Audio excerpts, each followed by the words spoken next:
Einen schönen guten Abend. Ich begrüße alle Anwesenden recht herzlich zum heutigen MIRACUM DIFUTURE Kolloquium am 25.11.2025.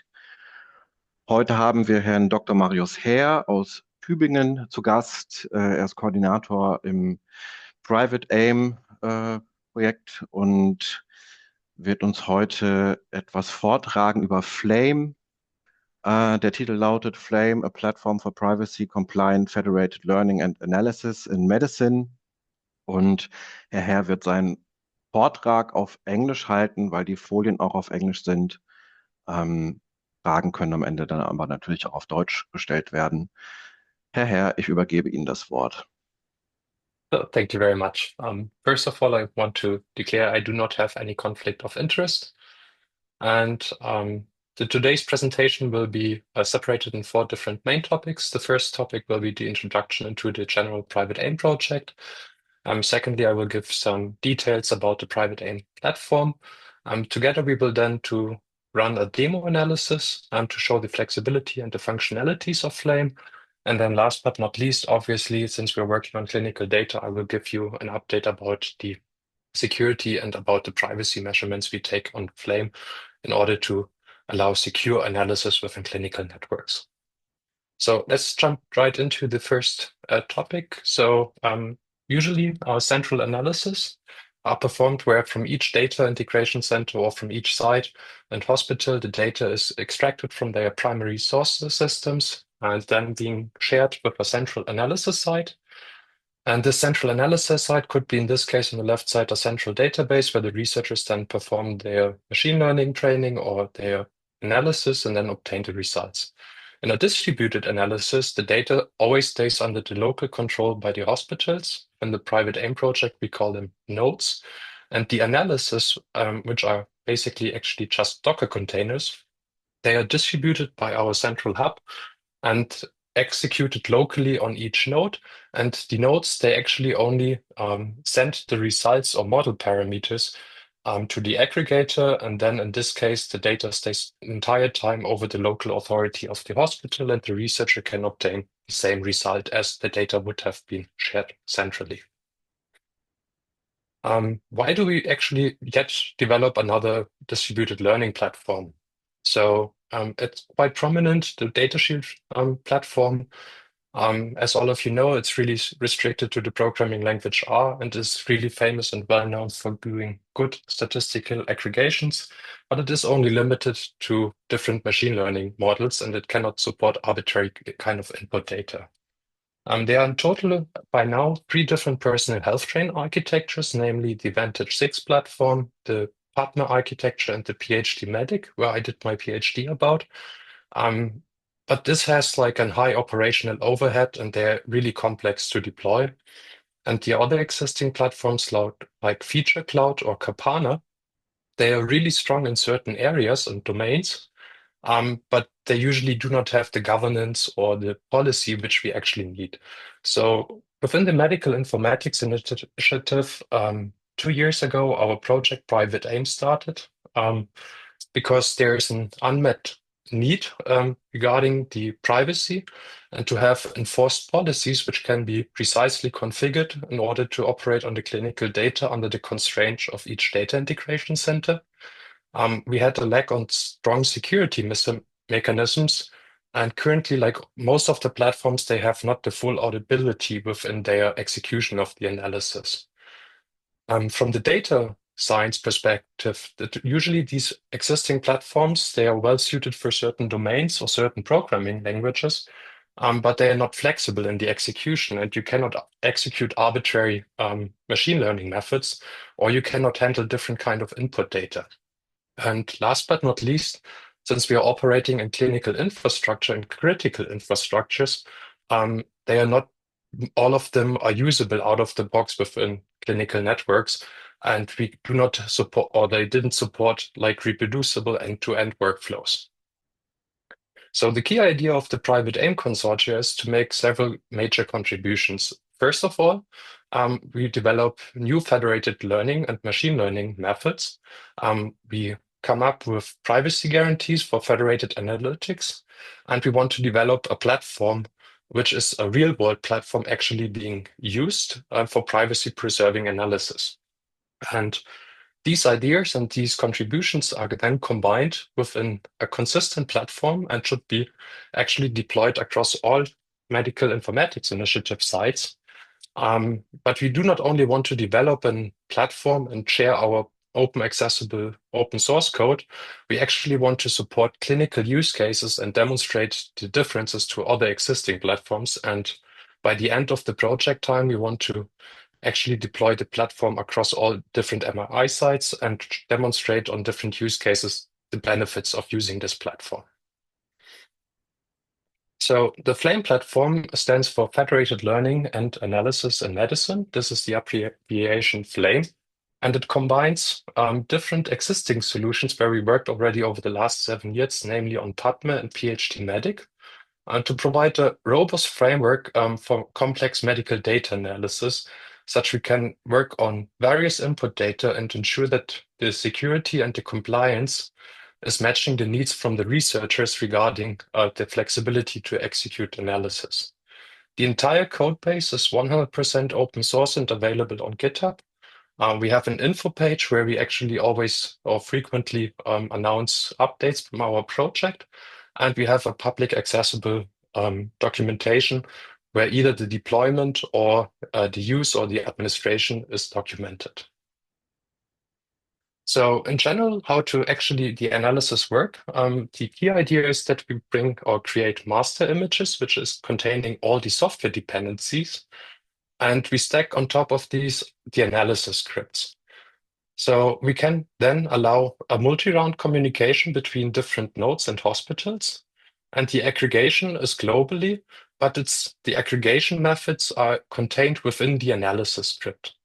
And by now we are supporting the programming languages R and Python, but technically there is no restriction with this kind of setup. So for instance, if an analysis is written in any fancy programming language or any other software dependencies are needed, the master images can bring these kind of programming languages or technical standards within these master images to the sites.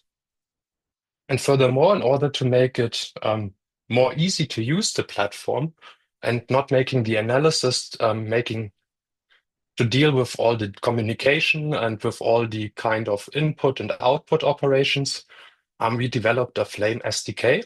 And this allows different kind of analysis patterns for the execution and communication between sites. For instance, the star model where we have a central aggregator for the results, but we can also have a decentral communication or a site-to-site communication between nodes. And furthermore, the analysis just wants to say, I want to read input data and I want to output results. And all the communication on the underlying endpoints and APIs is currently handled within the SDK.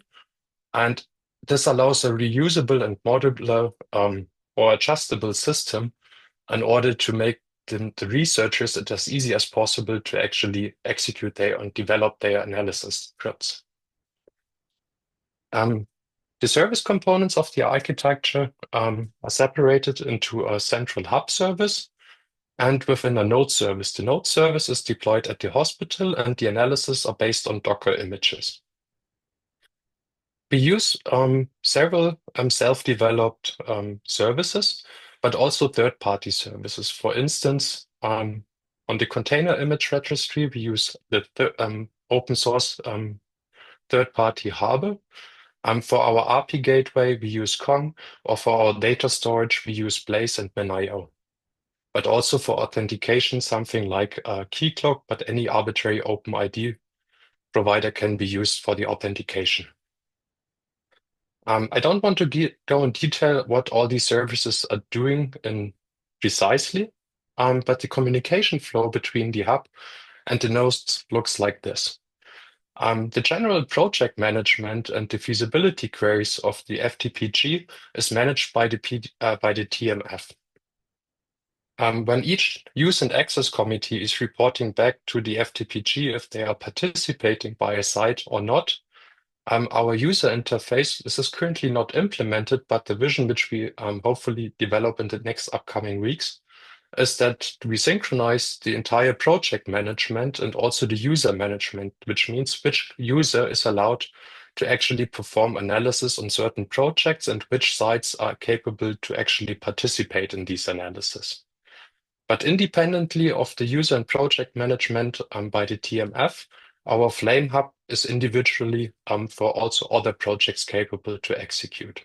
In this case, the researcher on the left side is creating an analysis script and is uploading it to the central user interface.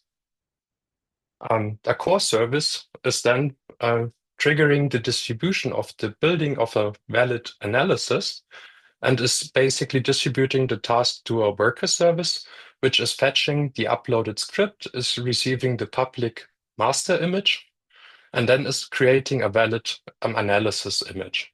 This valid analysis container is distributed to each of the different repositories individually. Maybe this graphic or this illustration looks familiar to you from the past from the personal health train, but in this setup, each node is executing the analysis in parallel. This means all the nodes at the same time download the valid analysis and can actually execute it at the same time. The only difference between the nodes and the aggregator is that the nodes provide data. Technically, there is no difference, and it's the same setup between the aggregator or the nodes. But if the node provides data, it is acting as a node, and otherwise it will be an aggregator. And in this way, we have the analysis script in a read-only way over our RP gateway, providing the input data for the analysis, execute the analysis script on node 1 and node n in this example. And then in order to communicate with the other nodes from the hospital node, the communication is the results are encrypted, are uploaded to the central storage service, and over the message broker, the independent node is basically informed that there is a message to process for him available in the storage service. So in this case, hospital 1 and hospital 2 obtain results uploaded encrypted to the storage service, and the message broker will then download these two encrypted files and aggregate them. The global results, which are obtained by the aggregator, are then uploaded to the storage service again, and the user can download over the user interface the results. This is the entire communication flows from, or the data flows from a hospital inside the node. But you can see here that we have a single point of communication to the DIT services, and we have an internal object storage and an internal file server. But it's also feasible to basically provide or configure over our user interface different kind of external project-specific data warehouses. And our GAP gateway guarantees that the analysis, which is run in the analysis runtime, can only obtain the data in a read-only mode. The reverse proxy actually ensures that all communication of the analysis container can be controlled and protected, and our policy decision point will, based on the definition of the policies which a node is allowed to execute or disallowed to do, can then either share the results and communicate to other sites, or the analysis can be aborted at each step. From a network perspective, the single point of communication of the entire node is only the Flame Hub.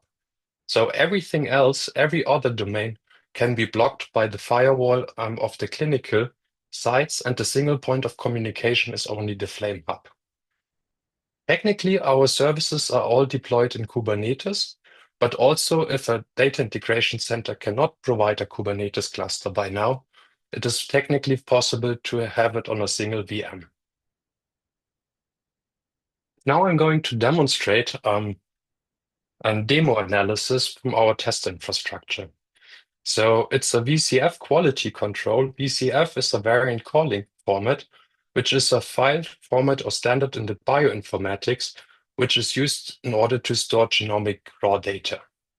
This simple script is just basically performing on synthetic data a quality control, and it should demonstrate that the Flame platform is technically feasible to handle different kind of input data and the entire integration by Jules, one of our analysts, took only a few hours and to deploy and test it across multiple testing nodes. The analysis script is available within our documentation and can be tested on our test infrastructure individually. But the one analysis script has a separation between the node steps and the aggregation step. In the node step, the data is loaded locally. It is running some basic quality control checks like the file format, headed, the variant counts, and different kind of things about the files. And it will return a node summary for each node specifically. In parallel, the aggregation step is collecting all the different node summaries, is computing an overall status summary about the quality control, and produces a single reproducible report to provide a summary to the user what kind of VCF files are available. The key idea is that other distributed learning platforms, for instance, like Datasheet or Kapane, would not be technically feasible to run this kind of analysis with such a fast adaptation to the platform. So without sharing any kind of data, these kind of analysis are now feasible in the distributed learning platform flame. What I want to importantly notice before I actually show the demonstration video, this entire recording was made on our development infrastructure. The development infrastructure is hosted within the Dembi cloud, and for feasibility purposes, it was a request from different work packages from our project that we have a sandbox execution where we automatically execute each analysis. So the analysis does not need to sign into each of the different nodes and start the analysis, but it's also auto-approved and it is sharing the entire logs from each node. This will surprise maybe many of you, but in production, obviously, this is not feasible. And I just want to point out on the production side, we will not have any kind of automatic execution or no building without the approval of each site. And only the logs will be shared with the central hub, which are configured to be shared by each data integration center. So don't be shocked when you see now all the logs of the execution in one place. After signing in, I have with the admin privileges the possibility to show different nodes, to configure them, or see the different kind of projects which are currently on the infrastructure where I can connect different data stores. And here you can see all ongoing analysis on the infrastructure. When I press the Create button, I have to select a project and have to specify a name for the analysis. In this case, I'm saying the genomic test where it is using the synthetic VCF files. After pressing Create, a new analysis is being started, and the analyst has now to configure the analysis on which nodes it has to be executed. In this case, node 1, 2, and the aggregator is node 6. I need to upload the analysis script, which is a single file, so I'd have to turn off the directory mode, and I can upload the analysis script. Now I can specify which kind of master image I want to use, and I can also put custom commands into the arguments for the analysis. And in case I will have several files, I need to select the entry point. I furthermore can specify what kind of permissions are needed, and then I can actually log the analysis. Now each site would actually need to approve the analysis before execution, but this step is auto-approved in this setup, and I can immediately build the analysis. And I can see within the logs what kind of things is currently happening in this process.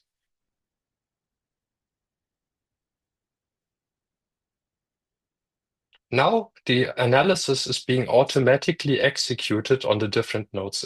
Here I showed as a demonstration the node 1. So with uploading or refreshing the page, I can now see the status of the analysis script, and I can see the entire log files which are produced at each node.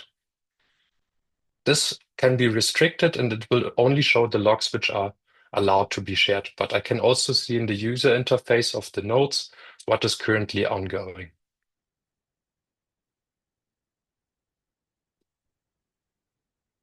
Now the analysis is still running. I can see certain log parameters, what kind of data is shared between the nodes, what kind of operations are being performed by the aggregator.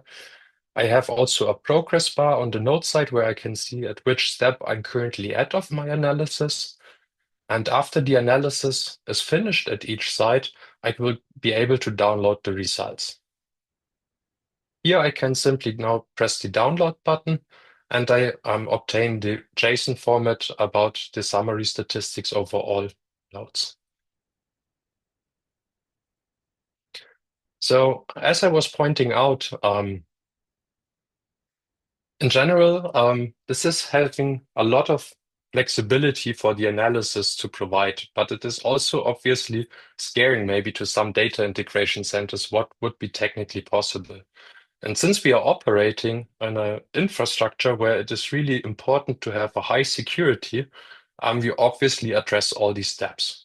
So the software dependencies, the analyst cannot individually define what kind of dependencies he use, but it has to be the master images approved by us.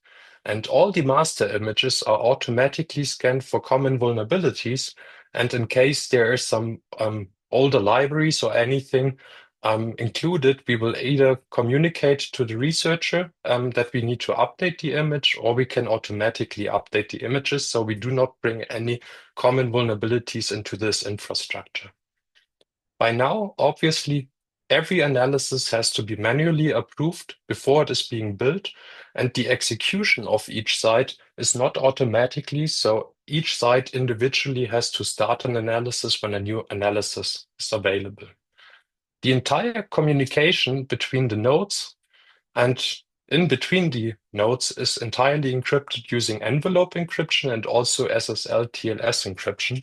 So we are using the public key of the other nodes in order to communicate and encrypt the results addressed before we share them with the other sites. So even we as the operator of the hub, we can not look into intermediate results. Every service and every endpoint is using an entire protected and controlled authorization and authentication mechanism. So there are no operations allowed within the entire infrastructure which are not permitted.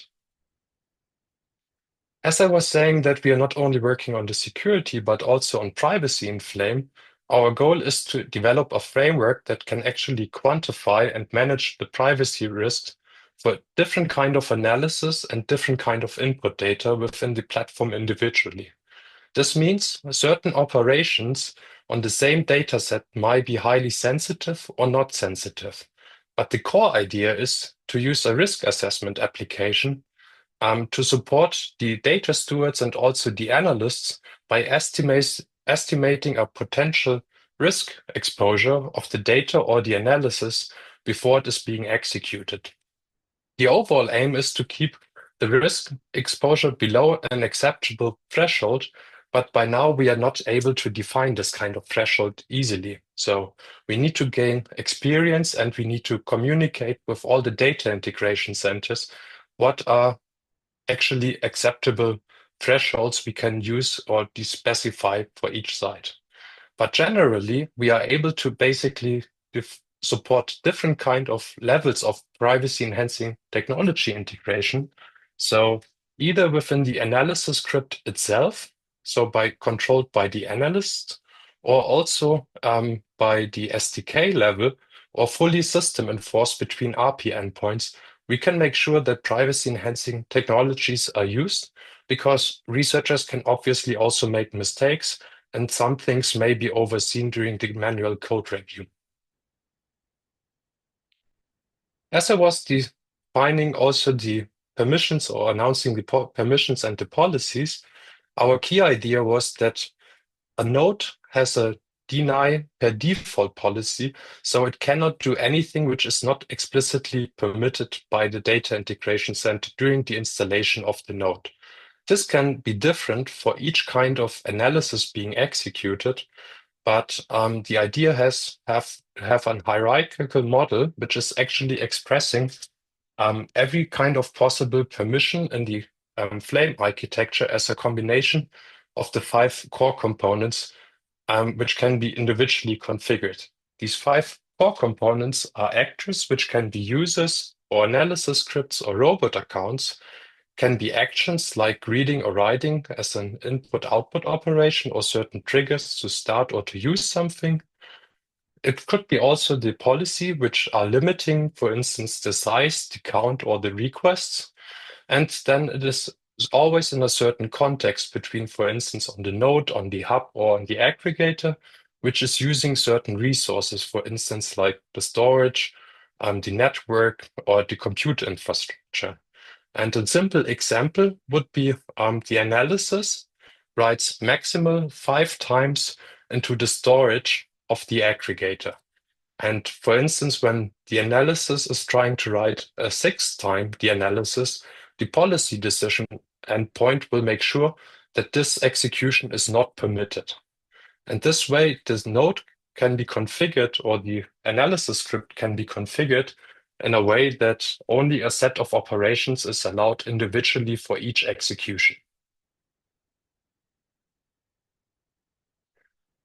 Since we are already working for 2 years and only have 1.5 years left, our overall goal until Christmas or in the first quarter of 2026 is to achieve the productive deployment of the Flame architecture, to actually work on the first use case with actual patient data from the first leading DITs, and to establish the ETL processes, how the data is actually being loaded to the different nodes from each side from the master file server. But we are building and hoping for the solutions which are currently built within the MRI task forces, for instance, like Torch by Julian Gründner. Also, we want to ensure that the first system-enforced privacy-enhancing technologies are included within the productive usage. And from the governance aspect here, we currently prepared all the deployment documents as templates, but each site needs to adjust them, obviously, for the custom deployment locally. So if a data integration center has any difficulties on that, we can always support and help, and we can assist actually the entire deployment process with the data integration centers, talking to the IT security department or the data protection officer. And this work is currently under a publication where we actually want to demonstrate with the first productive use cases of using patient data. It should be published in the first quarter next year. And this collaboration is a project from 15 different institutions with involving more than 50 people, what I was presenting here today. But namely, I want to thank these people who are actively contributing in certain different areas and projects by either developing methods, working as developers on the platform, or working on the security. And thank you very much. Now I'm more than happy to answer any questions.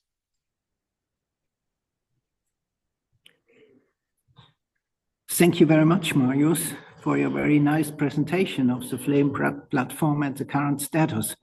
I'm sorry, I have a very bad internet connection here, so I have missed the beginning, and I have some background noises. I hope the connection and audio is good enough.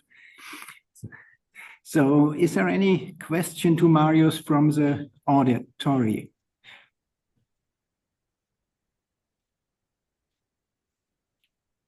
No question from anybody? So let me start, Marius. I hope I haven't just missed the explanation of this, but what I was wondering, okay, so Martin, you can just start. Go ahead, Martin. Hello, thank you. I have the same problem. I'm a little bit on the way, but Marius, thank you. Very interesting.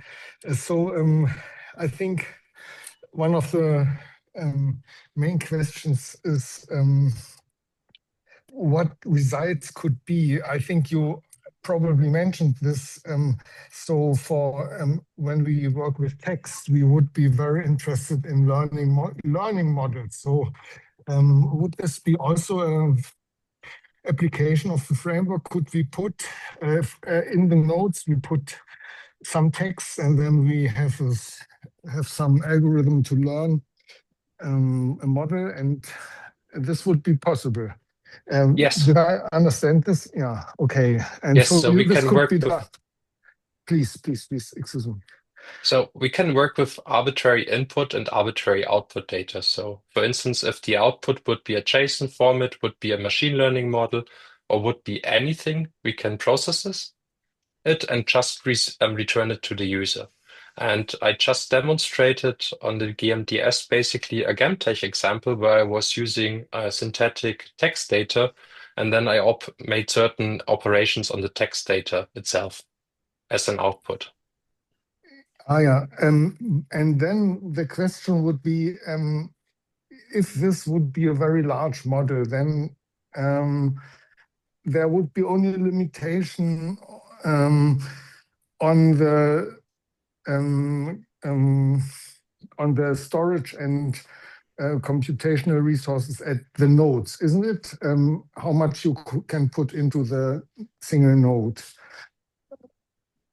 For instance, if we have huge or big data in general, like huge amounts of genomic data, we can actually also connect external data sources, for instance, to run Next4 pipelines. But usually the only, I would say, assumption we are having is that the data format or the data schema across all nodes is identical for the project.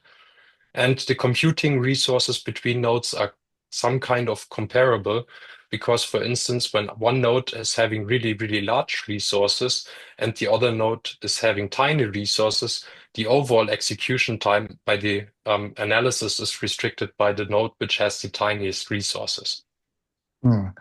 Okay, thank you. This is very good news for GemTech. Thank you. You're welcome. Yeah. Okay, so one more question from my side, Marius. As I understood, as long as the generic data model is the same at every location, at every node, and when the developer of a query or an analysis or an algorithm knows the same data model, then he can develop his query, his analysis on a data set. But so does this only work currently on the medical informatics core data set where all the data integration centers should have a harmonized data format, or how would you imagine to have other data formats and have an agreement on the same data format? So in order to simplify things within our project, we were saying the MRI basis profile or MRI FHIR profiles is the core assumption on the data harmonization we already have. Besides this, if any kind of project or study which is having say, standardized way in order to collect the data, for instance, in REDCap or in any other study system, this data can be connected and analyzed over the nodes. So this was just requires that in a project, the partners and the nodes would have agreed upon a common data format in their group, correctly? Correctly. But also, maybe I was to be a bit too optimistic showing in the demonstration that I just press play and 2 minutes after I get the results back. I assume that the analysis is not being executed only once, but it is a multi-stage development. For instance, in the first step, I, as an analyst, just write an analysis asking, is the data schema or the data distribution kind of similar? Do I need to consider any kind of adjustment in my methods? And then I have a multi-step process before I develop my entire final analysis, which is then actually the final results. And would you believe that such a multi-step process would work automatically without any manual discussion in between? Or would you see manual discussions maybe between the developer of the algorithm and the data integration centers? So our approach was to basically make it as technically easy and feasible as possible to share actually log data without sharing sensitive data. So in case any analysis is causing problems by the execution on the local side, hopefully the researcher will be informed what he has to consider or what kind of errors he has to catch before bothering and sending emails around with other sites. But if for privacy purposes, the data integration center tries to not to share any logs, this has to be somehow dealt without the platform. Yeah, okay, I understand. So, as I understood, you have not deployed the complete node software at any other data integration center outside of Tübingen yet, probably.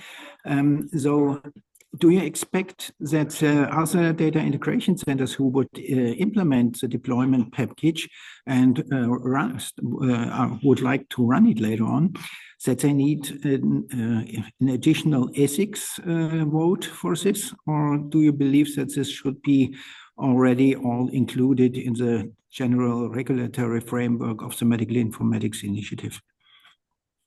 So currently we are on a test deployment within Leipzig, Charité, Erlangen, and Tübingen deployed.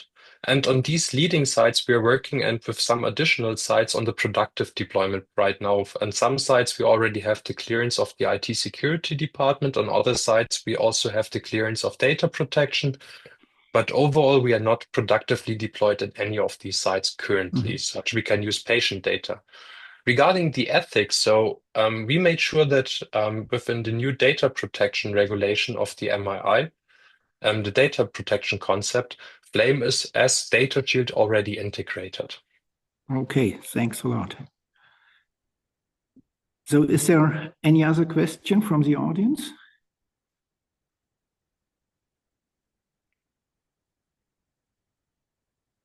If not, I'm more than happy to announce that if you are interested in just playing around with the platform and just testing it, we have a Denby infrastructure where we can share the credentials up on request. You can upload any kind of synthetic data. Please don't upload any patient data there. And you can just try it out and provide us feedback, what kind of features are missing to you. And if you have any questions, just feel free to reach to me anytime. Okay, thank you very much for this offer and for the nice presentation again. And thanks to everybody else in the audience for coming and sharing their time with us. And I'll invite you to join us again on next Tuesday. Thank you very much and have a nice week. Thank you. Thank you.